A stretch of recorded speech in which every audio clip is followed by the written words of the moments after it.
آپ رو رہے تھے، اللہ پلاننگ بنا رہا تھا۔ السلام علیکم ورحمۃ اللہ وبرکاتہ۔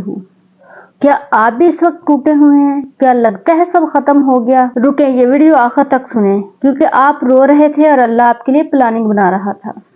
آج میں آپ کو اللہ کے ایک ایسے نبی کی کہانی سناؤں گی جن پر اللہ کی بہت بڑی آزمائش آئی تھی۔ نام تھا ان کا حضرت ایوب علیہ السلام۔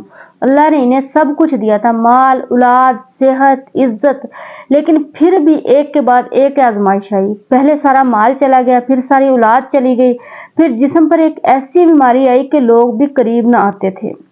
18 سال تک وہ بیماری میں رہے۔ سوچے، مال نہیں، اولاد نہیں، صحت نہیں، بیوی کے علاوہ کوئی ساتھ دینے والا نہیں رہا۔ لوگ تانے دیتے تھے، کہتے تھے یہ کوئی بہت بڑا گناہ گار ہے۔ لیکن حضرت ایوب علیہ السلام کا ایک جملہ تھا، وہ کہتے تھے کہ اے اللہ، مجھے تکلیف پہنچی ہے اور تو سب سے زیادہ رحم کرنے والا ہے، نہ شکایت نہ مایوسی، بس صبر۔ پھر وہ دن آ گیا، اللہ کو اپنے بندے کا صبر پسند آ گیا۔ اللہ نے حکم دیا، اپنا پاؤں زمین پر مارے۔ حضرت ایوب علیہ السلام نے اپنا پاؤں زمین پر مارا، زمین سے ٹھنڈا پانی نکلا۔ اللہ تعالیٰ نے فرمایا کہ آپ اس پانی سے غسل کریں، پئیں اور آپ کو شفا ہو جائے گی۔ ایک لمحے میں 18 سال کی بیماری ختم، جسم پہلے سے زیادہ خوبصورت، صحت پہلے سے زیادہ۔ اور یہ ختم نہیں ہوا، اتنا ہی انعام، اس صبر کا انعام اللہ نے اتنا نہیں دیا۔ آگے سنیں، اللہ نے فرمایا ہم نے اسے اس کے گھر والے اور ان کے ساتھ اتنے ہی اور عطا کیے۔ جو مال گیا تھا ڈبل کر کے واپس دیا، جو اولاد گئی تھی ڈبل کر کے واپس دی، عزت پہلے سے زیادہ کر دی۔ کیوں؟ صرف ایک وجہ کہ انہوں نے صبر کیا تھا۔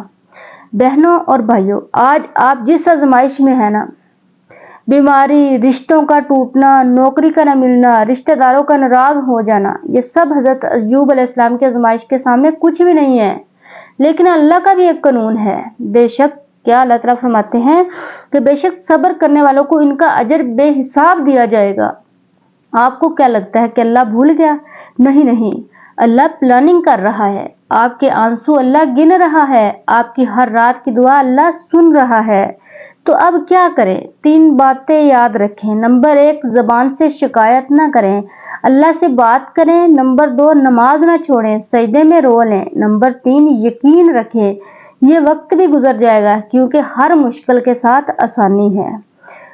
تو آخر میں ہم اللہ تعالیٰ سے یہ دعا کرتے ہیں کہ میرے ساتھ یا اللہ حضرت ایوب علیہ السلام جیسا صبر دے، ہماری آزمائشوں کو ہمارے لیے رحمت بنا دے اور ہمیں وہ عطا کر دے جو ہمارے حق میں بہتر ہے۔ آمین ثم آمین۔ اگر یہ بات دل کو لگی ہو تو کمنٹ میں صبر لکھیں اور ہمارے چینل کو سبسکرائب کریں اور ویڈیو کو زیادہ سے زیادہ شیئر کریں۔ اللہ حافظ۔